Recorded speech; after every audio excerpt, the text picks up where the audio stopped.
अमी बहन जी, इस पर जब जब भी चर्चा होती है तो कांग्रेस पार्टी कहती है अच्छा ठीक है ना, हमने नहीं किया, आपने किया, तो आपने ऐसे क्यों नहीं किया, आपने वैसे नहीं। आपने क्यों नहीं किया?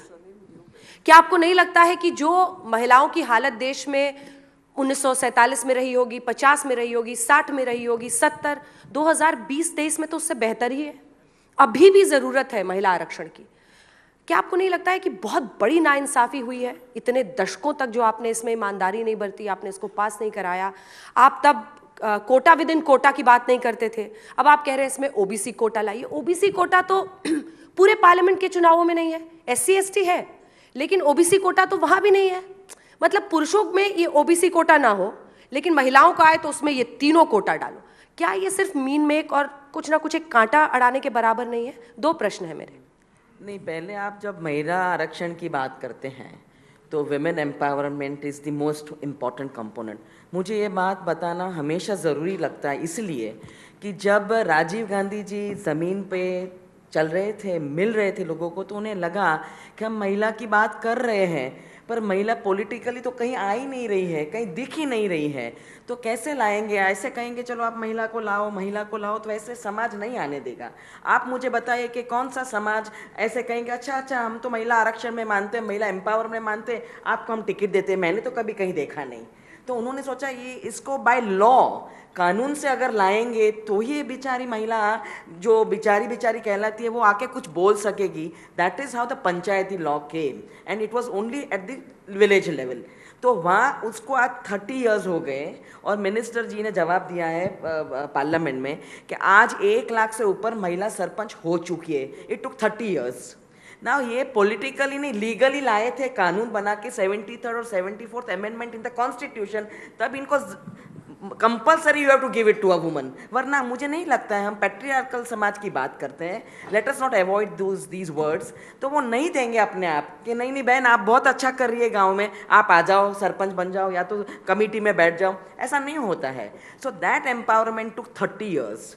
और जब राजीव जी तो नहीं रहे, पर सोनिया जी ने 2012 में बार बार करके कि भाई हम लेके आए, we bring it for the assemblies, पत्र भी लिखे और 2012 में सुषमा जी भी साथ में थी और वो पारित हो गया था राज्यसभा में। तो it would have come at that time 2012 में, और इतना समय नहीं लगता, पर लोकसभा में आने ही नहीं दिया। बहुमत थी सरकार को, बीजेपी गवर्नमेंट को, रूलिंग डिस्पेंसेशन को, पर नहीं आया।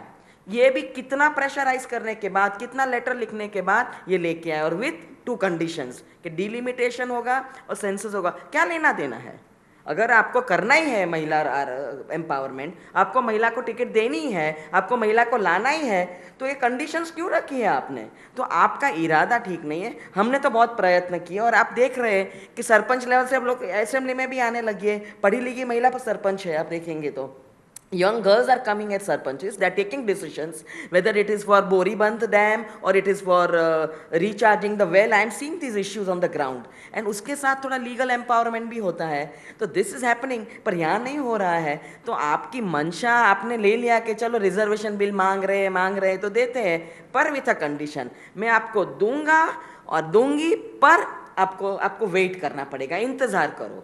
तो that means the women have to empower themselves, तभी वो आ सकेंगी ना कि नहीं मैं लड़ सकती हूँ, मैं आ सकती हूँ, मुझे टिकट मिलना चाहिए। So this is the issue and issues involving women empowerment. OBC पे आप चुप रह गए?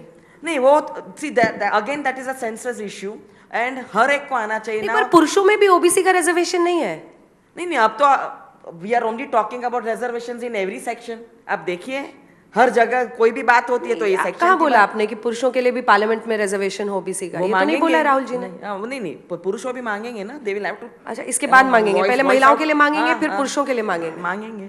नहीं, पुरुष खुद मांगेंगे ना अभी। अच्छा, पुरुष खुद मांगेंगे? अभी आप देखते जाइए क्या होता है।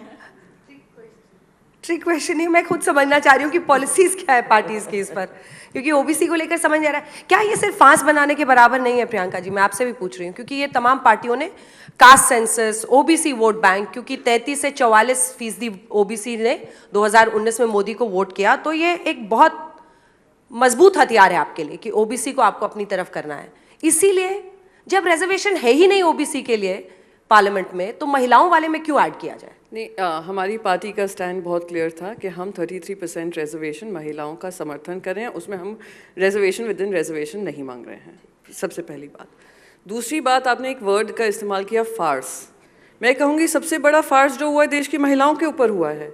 जब कॉन्स्टिट्यूएंट असेंबली बनी थी, उस पर जब चर्चा हुई थी कि क्या महिलाओं को अलग से रिजर्वेशन मिलना चाहिए, निर्णय ये हुआ था कि जब हम सबको इक्वल वोटिंग राइट्स दे रहे हैं, इक्वल सिटीजन, आप देखिए बाकी सारे देशों में इसकी लड़ाई लड़ी है महिलाओं ने, हमें तो इक्वल राइट्स, वोटिंग राइट्स, ये सब दिए गए थे। और ये कहा गया था this will be natural way कि महिलाएं भी भागीदारी लेंगी, जैसे फ्रीडम मूवमेंट में लिया, ऐसे भी इलेक्शन प्रोसेस में भी लेंगी, पर उनके लिए बैरियर्स क्रिएट किए गए। आप पूछ रही हैं कि 30 साल का इंतज़ार क्यों, 20 साल का इंतज़ार क्यों? राजीव गांधी जी के समय पे जब ये आरक्षण हुआ, उनके पास एक बहुमत वाली सरकार थी, he could have done it. उसके बाद अगर कोई बहुमत वाली सरकार आई है, भारी बहुमत वाली सरकार आई है, नरेंद्र मोदी जी की आई, और नरेंद्र मोदी जी की सरकार 2019 या 23 में नहीं आई है, 2014 में आई है। उनके मैनिफेस्टो में लिखा हुआ है कि ये हम आरक्षण देंगे जैसे ही हम सत्ता में आते हैं।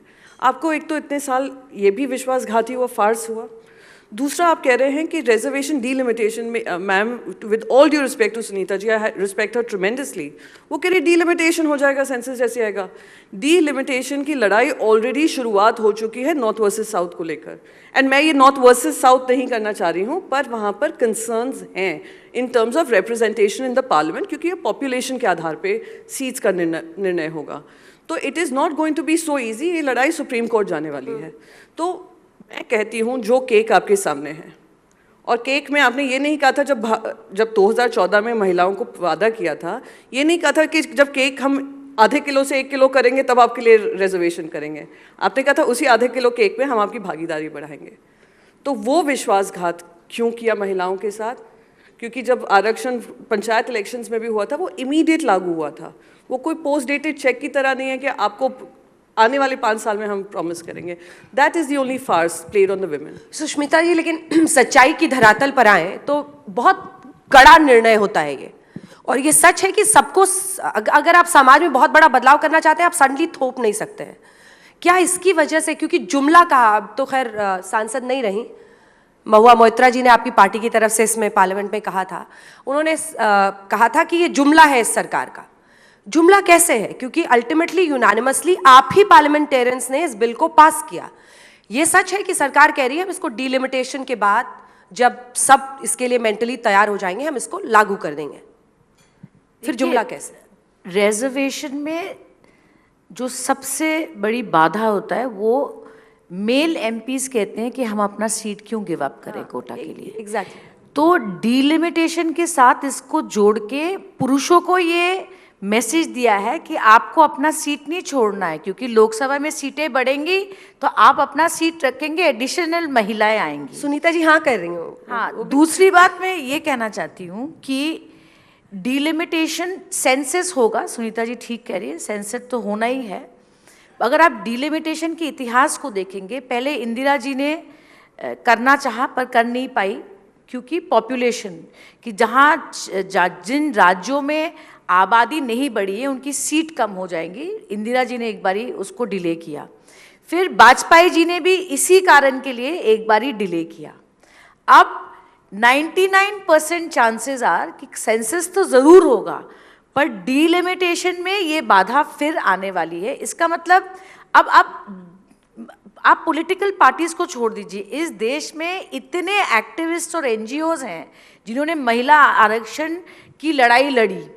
अब वो आंदोलन भी नहीं कर सकती क्योंकि पास हो गया पार्लियामेंट में, पर वो लागू भी नहीं हो रहा।